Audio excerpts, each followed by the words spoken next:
Hello, everyone. You're watching Newcastle United Life and Times YouTube channel. My name is Rob Britt. And I'm Paul Anderson. And on today's show, we have a guest, Alan Houghton.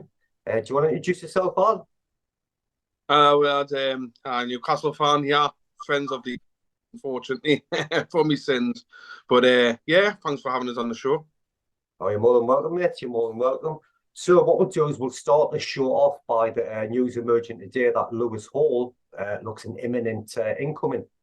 So, Paul, do you want to take this off first, and then Alan, you can fill your boots up, that Paul? Yeah. Okay. Well, I think we first heard something yesterday, didn't we, about Lewis Hall? Because all we'd heard really was Kieran Tierney and other left backs, and this came out of nowhere really, because he apparently was off to Palace on loan, wasn't he?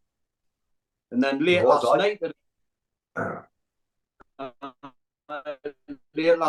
emerged that something was happening. Obviously, his family are Toon fans, and it's just sort of progressed today. And I think he's flying up this afternoon, and I imagine a medical will be tomorrow. I'm hearing it's an initial loan deal between 28 million and 35 million next season. That's what I'm hearing. I think the typical Dan Ashraf move and signing, like Newcastle keep the transfer business to like a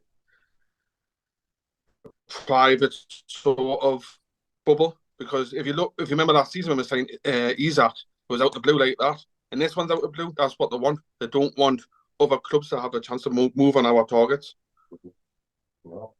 I mean, he can play left back, left wing. I've heard reports he can go into the central midfield area as well. So he's quite versatile, which is always a great bonus on having a player in your squad like that, you know. And apparently, well, the irony is he made his Premier League debut for Chelsea against Newcastle. I don't know if you knew that, but yeah. So yeah, so yeah, I think well, he should be a fantastic signing because he comes with glowing reports as well. So another one in the bag, and onwards we go. So happy days. I think he'll flourish. He definitely flourish under Eddie Howe, won't he? Like with his training, definitely. And that's sorry. Rob's came up with a stat. I thought he didn't do stats, Rob. I don't deal in stats. Doesn't normally. Comment there. Listen, my knees are shot to death, and Eddie Howe would do a job on me, man. Do you know what I mean? So, yeah, great signing. If we can get it all done, I think it's just about done in it, pretty much. Yeah, I'll be completed the next couple of days, and then get it. Well, I don't think he made the squad for Man City. That'll be too late, but obviously probably in the squad for next week against Liverpool. Do you want to tell everyone the good news, Paul? I was just informed 10 minutes ago by an email that I've got 2 tickets for Liverpool, so hey, bring it on. Now, say your favourite action, Jurgen Klopp. Oh, the Goofmeister. I think we owe them one, like them. We definitely owe Liverpool one. Oh, yeah, that goes without saying. So, I mean, is anything you guys want to touch on before we move on to the prediction for Man City? Anything else? The game last night. They had a tough game last night, didn't they? Travelling all the way to Greece. Finally played a nigh on full strength team. Yeah. And Seville played well, actually. They got a well earned draw, didn't they? Got beat on penalties. But I think, well, I'll let you go. I'll let you go with your predictions first. It's just one thing I do want to touch on. I just hope that the officiating after Man United game the other day, it is concerning when you see things like that because, I mean, it was a penalty. It was a penalty. And it does worry me because, like, we know what it's like being on the receiving end of it when that decision goes against you, and it boils you. It boils your blood just months. You still talk about decisions years later, and I just hope they get all this crap sorted out, you know.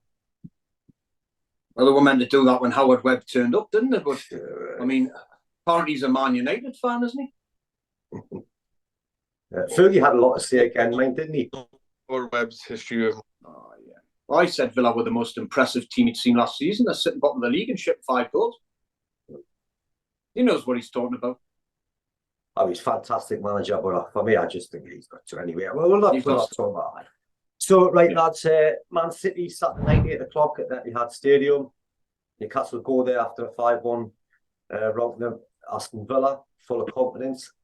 How do you see this one going? And I'll start with you, Alan, on this one. Alan. Well, Man City's Man City, aren't they? European champions, Premier League champions. Last time we actually won in the league at Manchester City was actually 29th of September 2000. That was at Main Road. And Alan Shearer scored in the 74th minute. So, it's been a long, long time in the league. I never won in the League Cup that time. But I don't want to be negative, but I'll take the point now. Just give us the point now and I'll take it. Paul? I think a point would be a good result at Man City. To be honest, I don't think they'll be wanting to face us at the minute, especially if they play a high line, which they generally do. Well, I think we can get in behind them. It's just as long as we don't concede a daft early goal, because they tend to go for the jugular the first 20 minutes that the Etihad done. They just blow teams away. If we can stay in the game up till half time, either 0-0 or 1-0, then I think we'll win. I think we'll turn them over. And another thing, guys, De Bruyne's out as well, who's obviously probably one of the most instrumental players for them. He's missing, so the omens could be looking good. We've also got Robert Jones overseeing the match as a referee. He's seen victories last year at St James's though of Chelsea, Fulham, and Brighton. So, I did a bit of lucky woman there as well. Robert Jones, I can't really remember him. He must be a new one. Yeah, must be newish. But I see, I'm not usually that negative. You know what I mean? But I would take the point now on that, right, Paul? Hey, listen, going to Man City to get the point. I mean, that's no shame at all. It's a point next week and then turn Klopp's team over. Then that'd be a hell of a start. Well, I'll tell you one thing. I think if we do go to Man City on Saturday night and just say we do beat them, I think there'll be a lot of people looking at Newcastle and thinking they're not going to play us. Liverpool. For me, that would set the Liverpool up great. They're not going to come here. They're not going to come here. Not at the minute. You can just see it, can't you, on Saturday? We're 1-0 up, approaching the 167th minute. And they get like a freaky penalty, all the injury time that had. You can just see it, can't you? Rob Jones pointing to the spot. I could see it. I think it'll be a fascinating counter because a good game. Oh, I mean, it's got to have goals in it, lads, hasn't it? It's got to have goals. Got it. What do you think about these teams? I think you'd make an unchanged side. Do you think, unchanged? What do you think? Doesn't think how much when it's a winning formula. I think, like I say, Tonali had a cracking game last week, so why change him? You know what I mean? And Isaac, different level, different gravy. Wilson's not getting in a hurry, is he? And I cannot see, because Gordon had a fantastic first hour, didn't he? I cannot see Bonds. I know Bonds scored and made one, but it would be unfair on Gordon to take about Harvey Barnes. Harvey Barnes and Wilson's brilliant to bring on. Look at how we ripped them apart last week, them two, when they came on. You know what I mean? Bring them. The tired legs are out there just to inject some energy into the team. The good thing is options off the bench. You're not bringing like Matt Ritchie and Chris. You know what I mean? He has options, quality options now. People that can come on and hurt the opposition. Murphy as well. Give a mention for Murphy. He cooked done well when he came on. He's done a few seasons. I think he doesn't get as much credit as he deserves. That kid, he's done really well. He's the one who came under how he's done really well. And he's a proper shit house to the opposition as well, and he. Oh, the wave. The wave. He proper. Yeah. I don't know. I don't know how this is going to be. The way people are going to view this, but it looks like at times I'm sitting with two ventriloquists because you're speaking, Paul, your mouth's closed. Then Alan speaks, mouth closed. It's very confusing for me. No, he can speak with his mouth closed. That's one of his traits. Is it? Well, have you adopted the master as well? Yeah. So Alan, you'll go for all ones each. Yeah, a draw. I'll go ones each. Paul? 2-1, Newcastle. Not like me to go for ones each, by the way. No, it's not. No, it's not. For the viewers out there, I did predict 1-1 against Villa. It was just slightly out. But you were right after 11 minutes. I did text you after 11 minutes, and I told you so. You know what, Paul? I was going to go for 2-2. I might go for 2-1 to Newcastle. The gut feeling says 2s each, right? But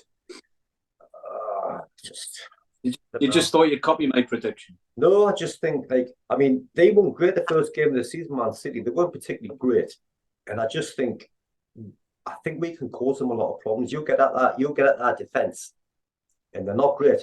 They're not great. You know, this time, this time of the season is the best time to play the likes of Man City. Mm-hmm. They'll slow out the blocks for the season and then picking up.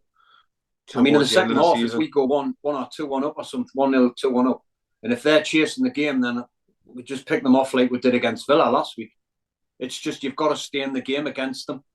And you've got to take your chances at these top places.